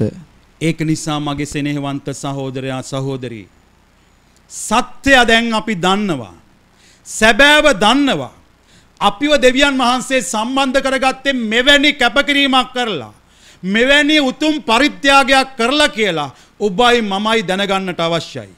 මේ කුරුසිය තුල තියෙන ප්‍රේමය, මේ කුරුසිය තුල කළා වූ පූජාව ඔබයි මායි හරියට බරට අපේ හදවත් වලට දාගත්තේ නැත්නම් අපිට මේක නිකම්ම වචනමාලාවක් විතරයි. අපි නැවත නැවතත් ඒ උන්වහන්සේගේ පූජාව සුළු කරලා, උන්වහන්සේගේ පූජාව තුලින් ඇති කරපු ඒ නැවත සම්බන්ධතාවය අපි පළුදු කරන්නේ. නැවත නැවත අපේ පරණ ජීවිතයට හැරී දුවන්නට හදන්නේ. අපේ ආශාවන් ඉෂ්ට කරගන්නට හදන්නේ. මේ උතුම් පූජාවේ බරපතලකම අපිට නොවැටෙන හින්දා වෙන්න පුළුවන්. ඒ නිසා මම උත්සාහ කෙරුවේ ඔබට පාපය කොයිතරම් බරපතලද සහ දෙවියන් වහන්සේ ඔබයි මායි වෙනුවෙන් කළා වූ ඒ අමිල පූජාවේ වටිනාකම පැහැදිලි කරලා දෙන්න. ඒක උතුම් පූජාව. පාපය පිළිකුල් කරපු තැනන් වහන්සේ ඔබගේ මාගේ පාපය දරාගත්තා. ඔබවයි මාවයි නැවත සම්බන්ධ කරගන්නා පිණිස. වෙන මිනිහෙක් හිටියේ නෑ අතරමැදිකම් කරන්නට අප වෙනුවෙන්. උන්වහන්සේම මනුෂ්‍යත්වයේ අරගෙන ඒ සියල්ල දරාගෙන ආවා. අපිට 2 කොරින්ති 5:17 කියනවා යමෙක් ජේසුස් ක්‍රිස්තුස් වහන්සේ තුල ඉන්නවා නම් ඔහු අලුත්ම ඇවිල්ලා පරණ දේ පහව ගියා මෙන්න සියල්ලම අලුත් වෙලා තියෙනවා කියලා. අපි ජේසුස් ක්‍රිස්තුස් වහන්සේ තුල සිටින මිනිසයන්. සුද්ධ යොහන් 1:12 ඔබ දන්නවා පහුගිය ටිකේම අපි ඇහුවා. යම් පමණ දෙනෙක් උන්වහන්සේ කෙරේ අදහ ගන්නවා නම් උන්වහන්සේ ඒ අයට ඒ දේව දරුකම ලබා දීලා තියෙනවා. ඒ ඇදහිල්ල තුල ඒ දේව දරුකම ලබා දීලා තියෙනවා. ඒ සම්බන්ධතාවය ආයේ දුන්නා උන්වහන්සේ. උන්වහන්සේ වචනේ කියනවා ඒ සම්බන්ධතාවය සඳහා ගෙවපු මිලය සුළු කරන්න එපා. නැවත පරණ ජීවිතයට හැරී යන්න එපා. ආයේ පරණ පාපය කරන්න එපා. අලුත් කියන්නේ අලුත්. දවස ගානේ ඔබ අලුත් වෙනවා. මම අලුත් වෙනවා. ඒ පූජාව තුලින් ගැලවීම ආරම්භ වුණා. පාරිශුද්ධකරණය තුලින් ගැලවීම සම්පූර්ණ කරගන්නට ඕනේ. දවස ගානේ පියවරෙන් පියවර උන්වහන්සේගේ පූජාව තුලින් අපිට අත්පත් කරලා දුන්නු දේව සම්බන්ධතාවය වැඩි වර්ධනය කරගන්නට ඕනේ. එන්නේ දේව සම්බන්ධතාවය අඩු වෙගෙන යනවා නම් ඒ පූජාව නිෂ්ඵලයි. නැවත පරණ ජීවිතයේ කාරණාවලට ආපහු යනවා නම් ඒ ජීවිතය අසම්පූර්ණයි. ජේසුස් වහන්සේ ඔබ වෙනුවෙන් මා වෙනුවෙන් කළා පූජාව නිෂ්ඵල වෙන්නට යනවා කියලා වචනේ තියෙන්නේ. ඒ නිසා මගේ සෙනෙහවන්ත සහෝදරයා සහෝදරිය අපි වාය විනාශයට කැඳවපු අය නෙවෙයි. ඒ ගැලවීම තුලින් ඒ ගැලවීමේ මාර්ගය තුලින් අපිව අලුත් කරලා දවසින් දවස උන්වහන්සේගේ සම්බන්ධතාවය වැඩි වර්ධනය කරගන්නට කැඳවපු අය. සම්බන්ධතාවයක් කියන්නේ ඉදිරියට යන එකක්. ආදර සම්බන්ධතාවයක් පටන් අරගෙන ඒක විවාහයකින් කෙලවර වෙනවා. හැබැයි විවාහය කියන්නේ ආදර සම්බන්ධතාවයේ අවසානය නෙවෙයි. මැරෙන තෙක් ඒ සම්බන්ධතාවය ඉදිරියෙන් ඉදිරියට යනවා. ඒක පුළුල් වෙනවා. ඒක අවබෝධයත් එක්ක ගැඹුරු වෙනවා. ඒක නිසා දෙවියන් වහන්සේගේ මේ සම්බන්ධතාවයට වැඩි වැඩියෙන් ඇතුළු වෙන්න. අපි ඉගෙන ගන්නවා කුඩා කණ්ඩායම් වල මේ සඳහා ප්‍රධාන කාරණා දෙකක්. අවබෝධය සහ කැපවීම. ඒ සම්බන්ධතාවය රැඳිලා තියෙන අවබෝධය දෙවියන් වහන්සේ මා ගැන මන් දෙවියන් වහන්සේ ගැන තියෙන අවබෝධයත් එක්ක. උන්වහන්සේට නම් අපි හොඳටම අවබෝධ වෙලා ඉවරයි. අපේ ජීවිතේ කිසිවක් වැස්මක් නැතුව උන්වහන්සේට විවෘතයි. අපි තමයි උන්වහන්සේව හරියට අවබෝධ කරගන්න නැත්තේ. අවබෝධ කරගන්නට උන්වහන්සේට කාලය දෙන්න ඕනේ. උන්වහන්සේත් එක්ක කාලය ගත කරන්න ඕනේ. ඔබ ඉගෙන ගන්නවා මේ දවස්වල. කැපවීම උන්වහන්සේ උපරිමයෙන් කළා. අපි දෙවියන් වහන්සේත් එක්ක තියෙන සම්බන්ධතාවය වර්ධනය කරගන්න අපේ පැත්තෙන් කැපකිරීම කරන්නට ඕනේ.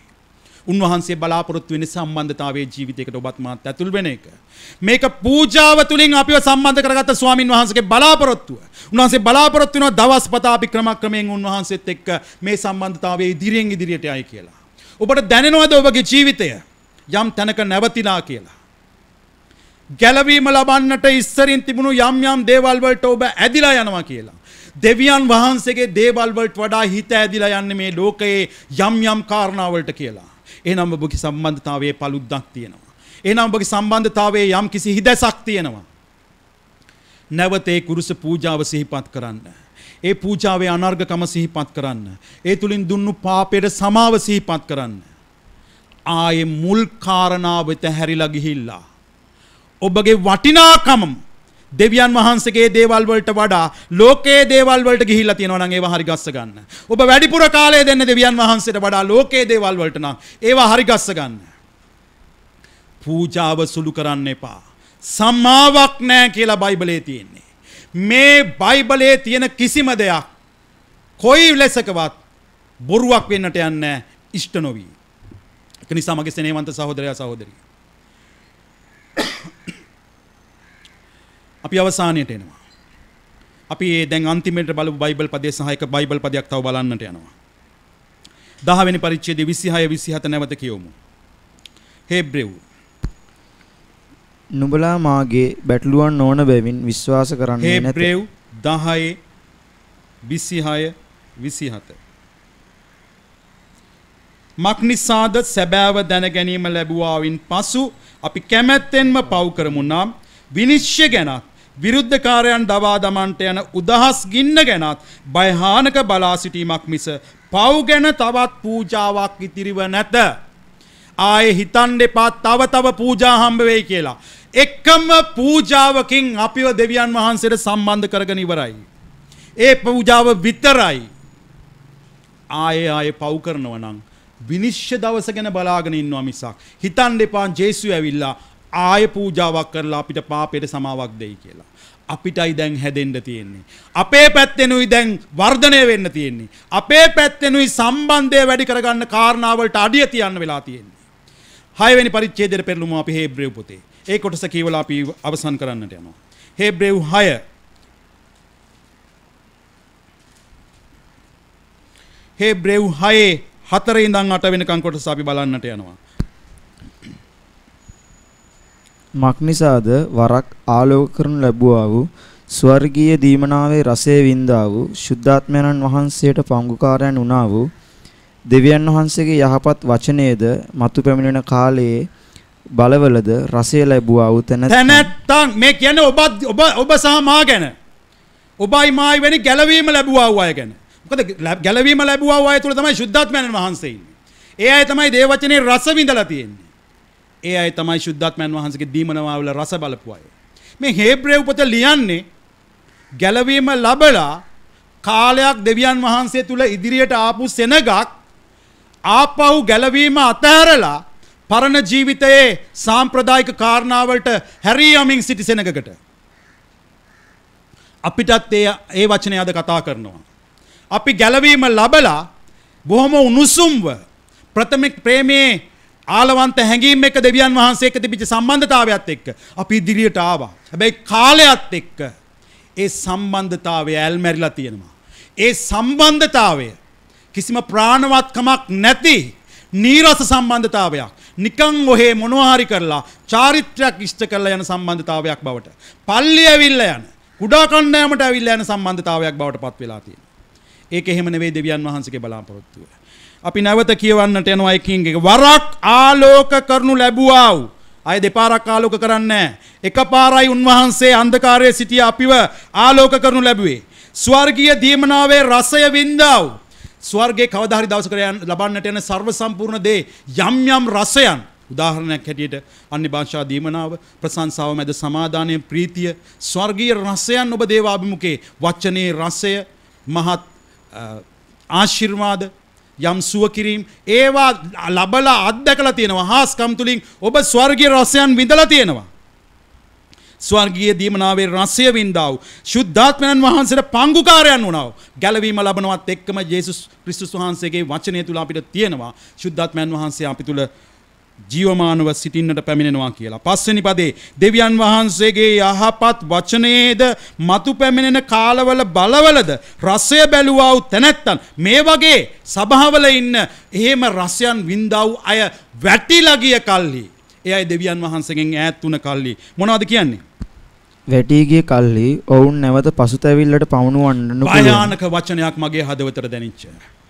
ඒ අයට පසුතැවිල්ලක්වත් එන්න හැල්ලු. මගේ සෙනෙහවන්තයා සෙනෙහවන්තිය දෙවියන් වහන්සේගෙන් ඈතට යද්දී ලෝකේ කාරණා එක්ක බැඳිලා දෙවියන් වහන්සේගෙන් ඈතට යද්දී ඔබ සුළුවට පටන් ගත්ත පාපය වැඩියෙන් කරගෙන ඉදිරියට යද්දී ඔබට දැනෙනවා නේද කිසිම ඒ ගැන හැඟීමක්වත් එන්නේ නැහැ කියලා.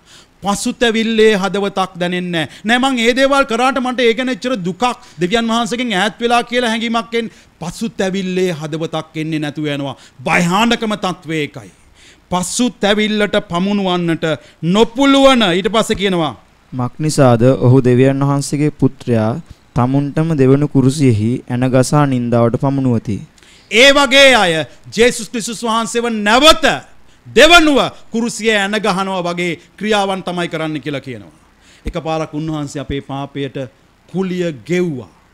උතුම්ම පූජාව ගෙව්වා. අපි ආයේ පව් කරනවා කියලා කියන්නේ හරියට උන්වහන්සේව ආයෙ අල්ලලා දෙවනි පාරටත් කුරුසිය ඇන ගහනවා වගේ කියලා කියනවා. 7 වෙනි පදේ මෙසේ නොයෙක් වර වහින වැස්ස උරා ගනිමින් වවන්නට සුදුසු භෝග උපදවන පොළවට දෙවියන් වහන්සේගෙන් ආශිර්වාද ලැබේ. ඒ නිසා මතක තියාගන්න ඔබ සෑහෙන කාලයක ඉඳලා දෙවියන් වහන්සේගේ වචනය අහනවා ඉගෙන ගන්නවා. ඔබ මේ සභාව තුල යම් කාල සීමාවන් එක්ක ගමනක් ආපු අය, යම් අය දීර්ඝ කාලයක්, සමහර අය මැද කාල සීමාවකින් පටන් ගත්තා. යම් අය ඉන්නවා අලුතෙන් මේ ගමන පටන් ගත්ත අය. අපි හැමදෙනෙක්ම දෙවියන් වහන්සේගේ වචනේ ඒකාකාරව කියන්නේ. වරින් වර වහින වැස්ස පොළවට වැටිලා ඒ ගස් ඒ වර්ෂාව උරාගෙන වවන්නන්ට සුදුසු භෝග උපදවලා දෙනවා වගේ ඔබ අසන වචනය, ඔබ ඉගෙන ගන්න දේවල් ඔබගේ ජීවිතයේ සාරය කරගෙන ඔබගේ ජීවිතයේ ඵලදායීතාවය පෙන්වන්නට අවශ්‍යයි. දේව සම්බන්ධතාවය වැඩි වර්ධනය කරගන්නට අවශ්‍යයි. එවැනි අයට ආශිර්වාද කරනවා කියලා කියනවා. කොහොමද කියන්නේ? 5 වෙනි පදේ. දෙවියන් වහන්සේගේ 6 වෙනි පදේ කියමු. වැටී ගිය කල්ලි ඔවුන් නැවත පසුතැවිල්ල පමුණුවන්න නොපුළුවන. 7 වෙනි පදේ. මෙසේ නොඑක් වර වහින වැස්ස උදුරා ගනිමින් වවන්නන්ට සුදුසු භෝග උපදවන පොළවට දෙවියන් වහන්සේගේ ආශිර්වාද ලැබේ. එහෙම සාරය උරාගෙන පළදාරණ ජීවිතවලට දෙවියන් වහන්සේගේ ආශිර්වාදය ලැබෙනවා කියලා කියනවා. හැබැයි නමුත් කටුගස්ද ගොකටුද දරනවා නම් එපා කරනු ලැබ ශාපයකට ලංව තිබේ. එහි කෙලවර දවනු ලැබීමයි කියලා තියෙනවා. එකම වැස්ස එකම පොළවකට ලැබෙනවා. ඒ වැස්ස උරාගෙන සමහර ගස් ඵල දරනවා අනිත් අයට ආශිර්වාදයක් වෙන පිණිස. ඒ වැස්සම උරාගෙන සමහර ගස් කටු ගොකටු උපදවමින් කිසිම මිනිහෙක්ට පළක් ප්‍රයෝජනයක් නැති ආකාරයට පොළොව තුල වැඩෙනවා. ඵලදායීතාවයෙන් යුක්තව අනිත් අයටත් ඵල දෙන ගස් ආශිර්වාද කරනවා කියලා කියනවා. මෙලෝ ඵලයක් නැතුව ඒ වහින වැස්ස උරාගෙනත් ඵල දරන්නේ නැතුව ඉන්න කටුගස් විනාශ කරලා දානවා කියලා කියනවා. ඒකට ශාප කරනවා කියලා කියනවා. මගේ සෙනෙහවන්ත සහෝදරයා සහෝදරිය, දෙවියන් වහන්සේගේ ශාපය මිනිසියෙකුගේ ශාපය වගේ නෙවෙයි. දෙවියන් වහන්සේගේ පා කරනු ලැබීම මිනිසියෙකුගේ පා කරනු ලැබීම වගේ නෙවෙයි. ඔබ ලං වෙන දෙවියන් වහන්සේට උන්වහන්සේ ජීවිතේ පුදලා ජීවිතයෙන් මිල ගෙවලා ඔබවයි මාවයි ලං කරගත්ත දෙවියන් වහන්සේ. ඒ දුන්න ගැලවීම සුළු කරන්න එපා. අපේ මාංශය නැවතත් ආපස්සට අපි වදී. ඔබගේ ජීවිතේ මානයන් වෙනස් කරගන්න. දෙවියන් වහන්සේට දෙන කාලය වැඩි කරගන්න. උන්වහන්සේ මෙතරම් උතුම් පූජාවක් තුලින් බලාපොරොත්තු වුණේ ඔබවයි මාවයි නැවත සම්බන්ධ කරගන්න එක. ඒ සම්බන්ධතාවයේ ජීවිතයට ඔබ මාව ඇතුළත් කරගෙන ඒ සම්බන්ධතාවයේ තුල මැරෙන මොහොත දක්වාම අපි ඉදිරියට යන එකයි උන්වහන්සේගේ බලාපොරොත්තු. තව පූජා නැහැ. උන්වහන්සේ එකම පූජාවක් ඔප්පු කරා. ඒක උතුම්ම පූජාව. ඔබයි මායි එක ඇදහිව්වා. අපි ගැලවීමට ආවා. ගැලවීම තුලින් අපි ඉදිරියට යන්නට අවශ්‍යයි. ගැලවීම කියලා කියන්නේ එක තැන නතර වෙන දෙයක් නෙවෙයි. ඉදිරියෙන් ඉදිරියට වර්ධනය කරා යන දෙයක්. පාවුලුතුමා කියනවා ජේසුස් ක්‍රිස්තුස් වහන්සේ මාව යමකට අල්ලගත්තද ඒ දේ අල්ල ගන්න පිණිස මම වීරිය කරනවා කියලා. ඔබව ජේසුස් ක්‍රිස්තුස් වහන්සේ අල්ලගත්ත දෙයට ඔබ වීරිය කරමින් ඉන්නවද? නමුත් නැත්නම් ඔබ වීරිය කරන්නේ මේ පොළවට මේ නැති වෙලා යන දේවල් වලට වපුරන්නටද? තීරණයක් ගන්නට කාලය ඇවිල්ලා තියෙනවා. වහින වැස්ස උරාගෙන පළදරන මිනිසෙක් වෙන්නද ඔබ කැමතියි? අහන දේවල් නැහුණා වගේ ඉඳලා කිසි කෙනෙක්ට දෙවියන් වහන්සේටවත් මිනිසයන්ටවත් ප්‍රයෝජනයක් නැති ආකාරයට ජීවිතය ගෙවන්නටද ඔබ තීරණය කළා තියෙන්නේ? තීරණය ඔබගේ අතේ. දෙවියන් වහන්සේ කවදාවත් ඔබට බලපෑම් කරන්නේ නැහැ. ඔබ මරණයද ජීවනයද කියන එක ඔබයි තෝරගන්නට ඕනේ. උන්වහන්සේගේ යුතුයකම සම්පූර්ණයෙන්ම ඉෂ්ට කළ අපේ සම්බන්ධතාවය වෙනුවෙන්. අපි දෙවියන් වහන්සේට මොහොතක් නැගිටලා උන්වහන්සේ කළා වූ ඒ උතුම් අනර්ග පූජාව සිහිපත් කරලා අපි ස්තුති ප්‍රශංසා කරමු. අපි ඉන්න තැන්වල නැගිටිමු. ඔබට දැනුණාද ඔබට වැටහුණාද මේ පූජාවේ අනර්ගකම? උන්වහන්සේ පූජාව සම්පූර්ණ කළා. ඔබ හොයාගන්න ඔබ වැටිලා ඉන්න ස්ථානය, ඔබ දේව සම්බන්ධතාවය නැති කරගත්ත ස්ථානය ඔබ හොයාගන්න. ඔබ හොයාගන්න ඔබ දෙවියන් වහන්සේගෙන් ඈතට යන්නට පටන් ගත්ත මොහොත ඔබ ආපහු හැරලා බලන්න කොතන ඉඳන්ද මොනවා හින්දාද දෙවියන් වහන්සේගේ සම්බන්ධතාවයෙන් මම ඈත් වෙන්න ගත්තේ. මට දෙවියන් වහන්සේගේ වචනය තුල තියෙන ප්‍රීතියට වඩා, නමස්කාරය තුල තියෙන ප්‍රීතියට වඩා, දේව අභිමුඛය තුල තියෙන ප්‍රීතියට වඩා මොකක්ද මට ප්‍රීතියක් වෙලා තියෙන්නේ? අන්න ඒක හොයාගන්න. එතන යම් වැරද්දක් වෙලා තියෙනවා. යක්ෂයා ඔබට වෙන මොනවද පෙන්නලා තියෙනවා? යක්ෂයා ඔබට නැවත පරණ ජීවිතේ කාරණා පෙන්නනමින් සිටිනවා. සිහිපත් කරන්න උන්වහන්සේගේ පූජාව. අපි මොහොතක් ස්තුති කරමු උන්වහන්සේට පූජාව ගැන. ඔබ මේ ප්‍රශංසාව අතරතුරදී ඔබ තීරණය කරන්න ඔබ අතහැර දාන්නේ මොනවද, ඔබ අල්ලගන්න ඕනේ මොනවද කියලා. දෙවියන් වහන්සේ සහ ලෝකය අත් දෙකෙන් අල්ලගෙන මේ ගමන ඉස්සරහට යන්න බෑ. ඔබ යම් දේවල් අතහරින්න ඕනේ දෙවියන් වහන්සේව තදින් අල්ල ගන්නට නම්. ඒ අත්හරින ලද දේවල් ඔබ තීරණය කරන්න ඕනේ. අත්හරින්නේ දෙවියන් වහන්සේවද ලෝකයේ තියවල්ද කියන එක. ඔබ ගන්න තීරණය අද දවසේ ඒක තමයි දේව සම්බන්ධතාවය තුල ඔබ ඉදිරියට ගෙනියන්නට යන්නේ. අවසානයේ දක්වා ඔබගේ ඉරණම තීරණය වෙන්නට යන්නේ. ඔබ මේ දවසේ ගන්නා වූ ඒ තීරණයත් එක්ක. ඔබ යහපත් වචනය මේ දවස් තුල ඉගෙන ගනිමින් ඉන්නවා. ඔබ යහපත් දේවල් දේව සම්බන්ධතාවය ගැන ඉගෙන ගනිමින් ඉන්නවා. මේ කාලය නිෂ්ඵල කරගන්න එපා. ඒ සම්බන්ධතාවයට ලං වෙන්න. අපි මොහොතක් ස්තුති කරමු දෙවියන් වහන්සේට. ජේසුගේ පූජාව ගැන, ඒ උතුම් ආදේශක පූජාව ගැන, උන්වහන්සේ අපි වෙනුවෙන් කළා වූ මහත් දේ ගැන අපි මොහොතක් උන්වහන්සේට ස්තුති කියමු. ස්තුති වේවා.